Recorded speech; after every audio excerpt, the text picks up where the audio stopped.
Mga kalingap, bahay ng Tres Marias aabot ng milyon. Yan po ating pag-usapan ngayon. Bago ang lahat, magandang araw po sa inyong lahat. Naway nasa mabuti kayong kalagayan ngayon. Huwag po natin kalimutan suportahan ang ama ng kalingap na si Val Santos Matubang. At ang anak nito na si Kalingap Rab, para mas marami pa silang matulungan. At kung bago ka pa lang sa channel na ito o kaya napadaan lang, baka pwede po pakisuportahan na rin ang channel na ito. Mga kalingap, sa mga hindi pa po nakakaalam, please po wag nyo naman skip ang ads nito. Kasi isang malaking tulong na po yan sa ating mga pinapabahayan, at lalo na sa mga beneficiary natin. Mga kalingap, kung mapapansin nyo po, ilang araw din bago napuntahan ni Kalingap Rab ang magkakapatid, at sa pagpunta po ni Kalingap Rab, ay bumili ito ng bigas para dalhin po sa Tres Marias na ito, at sa sobrang lakas po ng ulan, naisipan nila Kalingap na ipasok ang simasakyan nilang motor para konti na lang ang lalakarin nila papuntang bahay namang Tres Marias. Mga kalingap, napakabait po talaga ni Kalingap, masasabi po natin na isa siyang bayani sa mga tong nangangailangan ng tulong, at walang pinipili na lugar si Kalingap. Panoorin po natin ang mixing video na ito. Bakit? Ang bilis na takbo. Nasa likod siya. Nahihilo na ako. Tatlop na, boss. Parang ano yun?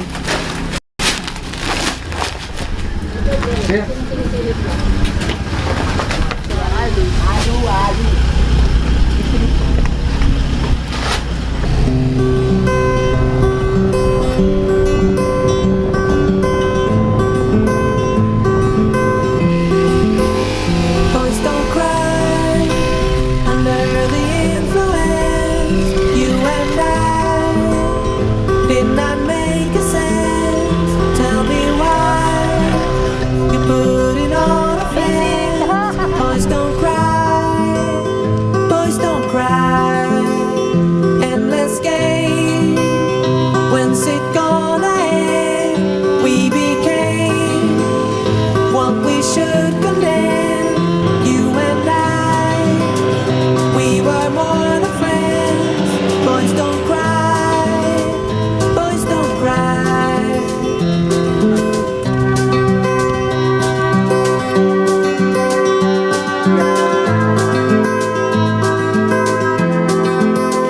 Look ahead. Ibabalik ka pagkatapos ng... Sige, tara na, tara. So, ayun mga kalingap, binisita natin po sila, sino nga ito? Sila Bea, Melissa, ayun sila, oh. Tara. Bea, Melissa, Chris. At, lulutuan po natin sila. Ayan, yung paborito nila. Kasama natin ang kalingap chef, Vincent Calyada. And syempre, magdadala tayo ng biyaya, mga kalingap. Another day, another blessings. So, nagmotor lang po kami para makapagpahinga si Milky Way, mga kalingap. Kaya ganito. Naku, wala na. Pero rain or shine. Rain or shine tayo. Bisitahin natin. Kasi nung nakaraan, wala sila dito eh. Pinunta pa sila sa school. Pero ngayon sigurado andyan sila at wala namang pasok. Woo! Hala!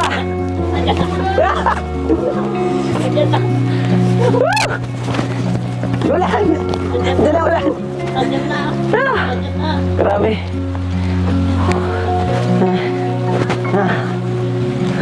Pasok dito. Anak! Ito, ipapagpapin ko kasi Pasok muna ko yung migas. pasok ko na dito. Oh. Kasi basa. Tama po! Sino mo nandyan? Nandyan. Kalate mo nandito. Salate mo. Ha? Nag? Nasa bundok? Ha? May pasok? Kala ko walang pasok. Kaya sila. Kasi nanay. Wala pasok ko. Nag-i-eskwela daw. Mawian na rin yan. Gandang hapon. Walang pa... May pasok pala kayo? Sila? Meron. Ah... Tatlo. Oo nga pala, di na to sakop ng diet. Kaya hindi siya holiday. Ano naiwan, bro? So ayun na nga, pag-usapan po natin ang tungkol sa halaga ng pabahay sa Tres Marias, mga kalingap.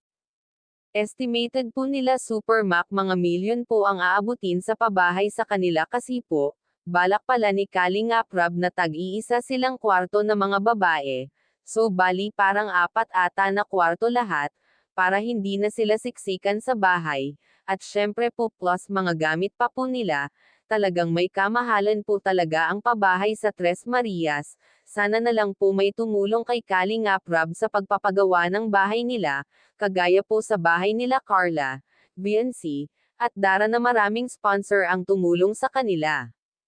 Lalo na po kay VNC na sobrang malaking halaga ang nagastos. Marami naman kasi ang tumulong para matapos ang bahay nila VNC. Mga kalingap, hanggang dito lang po muna ang ating reaction video na ito. Maraming salamat po sa patuloy ninyong pagsuporta.